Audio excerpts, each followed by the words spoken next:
Die, die, die, die, die, die, die, die, die. Die, die, die, die, die, die, die. Die, die, die, die, die, die. Good morning, everybody. We are on chapter 40 in the Kitzur Shulchan Aruch. We're learning the laws of washing our hands for a meal. We are on chapter 40, paragraph 12. Now, excuse me, we discussed in the previous class, you've got some schmutz, you got some, dirt, sand, some other kind of something else on your hands. And it could be a problem because you don't have a chatzitza, you don't have anything which comes between you, your hand, and the water. But what if your hands are not, there's not dirt, but they're stained? Mi sheyadot tzavua. You'd see if hands are stained. Maybe it's from your job, right? Maybe it's from something else. Something you're doing, got some ink on your hands. If there's no substance left from the coloring, but just there's the appearance of the color, right? It has dyed your skin. Then this is not considered a chatzitza. Lo havi chatzitza. But if there's still some of whatever is staining your hands, it's still there. Afilu rakmat, even just a little bit, right? Just a little. In other words, most of your hands are clean, but there's a little bit left, here or there, or on your fingernail. Then that constitutes a chatzitza. That's a barrier. Im hu uman bekach, unless that you are an uman. An uman is a category of person that literally means umanut. Uman is like occupation, but in other words, your job is consistent with having this on your hands all the time. Okay. For example, let's say this example is you are a dyer, or you're a butcher, and your hands are soiled with blood or with dye all the time. Let's say you're a scribe, right? Then your fingers are covered in ink, and you're used to having this kind of stuff on your hands all the time. And all people with occupations that their hands get dirty, you don't have to worry, because they wash their hands, but they don't wash their hands of all this stuff because it just doesn't come off. So they're not makpid, right? It doesn't bother them. Lo habi chatzitza, so it's not considered a chatzitza, elim kenhu barov, unless most of the person's hand is covered with this shmutz. So we're going to go over, quickly review the laws of chatzitza.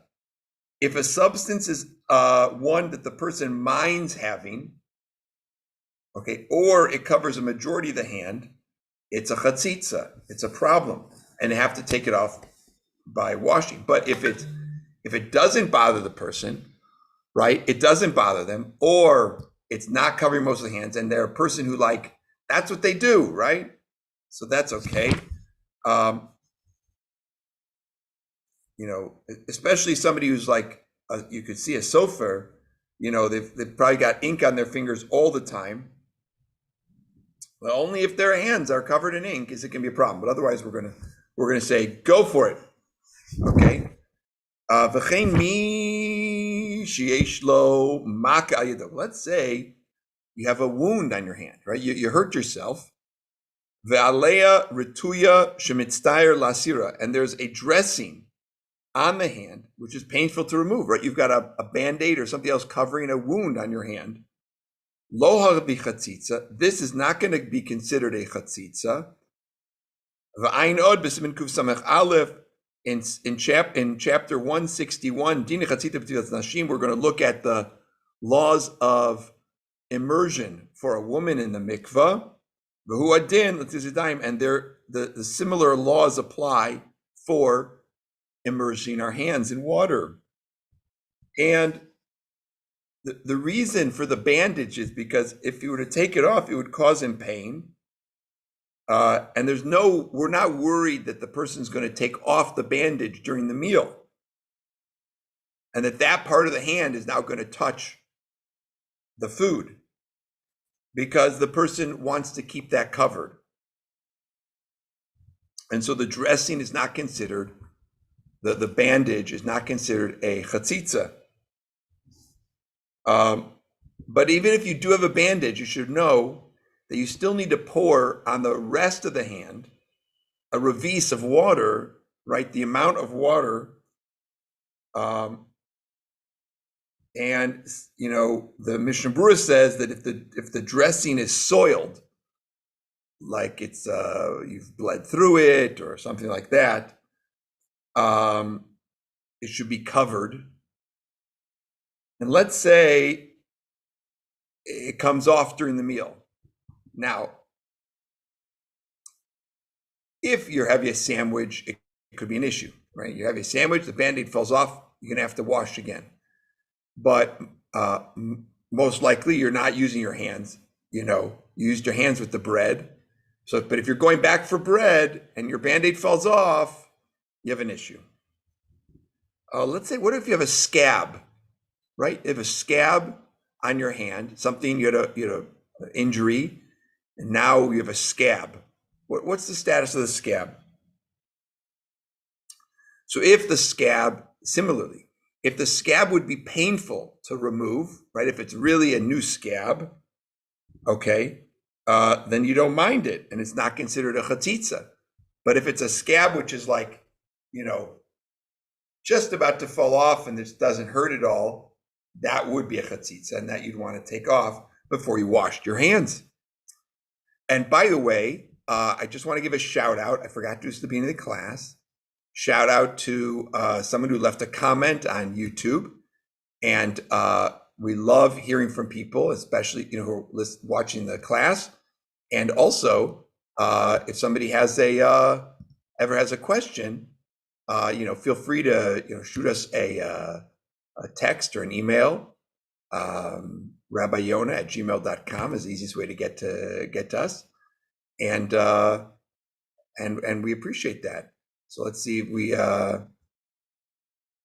love hearing from people. If you're not able to join us live and you'd like to join us live, I should say, if you'd like to join us live and you're only watching us recorded, also reach out and we can get you the Zoom details for that.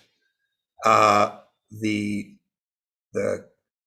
wonderful, I'm trying to find that wonderful comment I got. Okay, I can't find it this minute, but he said, thank you for the class. These are great. Let's see. Oh, here we go. Thank you, David, for your note. I love these teachings. Thank you. We appreciate you watching them.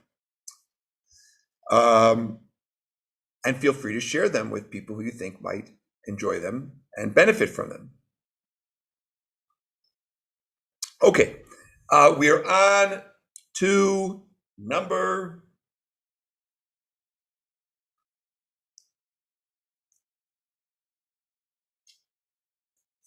13. Right, the water has to come onto your hands. Mikoach gavra, and this is the other problem. This is maybe the main problem with a faucet. The water has to be poured by human power. But if the water is coming by itself, it's not called a netila. It's not a valid washing. For example, you've got a barrel, with a spigot, right? Sounds almost like our water systems. But seriously, you move the plug or you open the berez, then the water just comes out by itself. The first stream of water is going to count. That's considered okay. But the water that comes after that, the water comes after that, it's not going to be koyach gavra. Rather, it has to. It's considered as if it came on its own. And therefore, Misha who wrote Yado, one who wants to put their hands there, barza. If you want to do this, and you have got again, this is the case of a barrel with a plug. Derech barza. You want that's what you got. Tzarich leida should know that the first stream of water has to cover their whole hands. And then he has to close the hole with the plug with the hole. And then he says you should open it again. One who can't figure out how to make that work, like they can get the right amount of water and so forth. He says you shouldn't wash your hands this way. In other words, you're not a barrel plug expert. That's not you don't have the skill set. Let's say you have a wash basin, right? Shieshbo barza katan that has a small plug, and it's a very narrow stream of water from a wash basin, apparently. So you shouldn't wash your hands there. Now let's look at this a little bit closer. The first is that koyach gavra is important, right? So either you or somebody else is pouring the water. The Mishnah Berurah says that if no vessel is available, you do it by opening and closing this plug or spigot in quick succession enough times that every part of your hand is covered by water that comes out of the plug. Now, I've definitely seen, and it's interesting, I don't have a note here, and we can get more into this. I've definitely seen that, what do you do about, today's, what do you call it? Today's,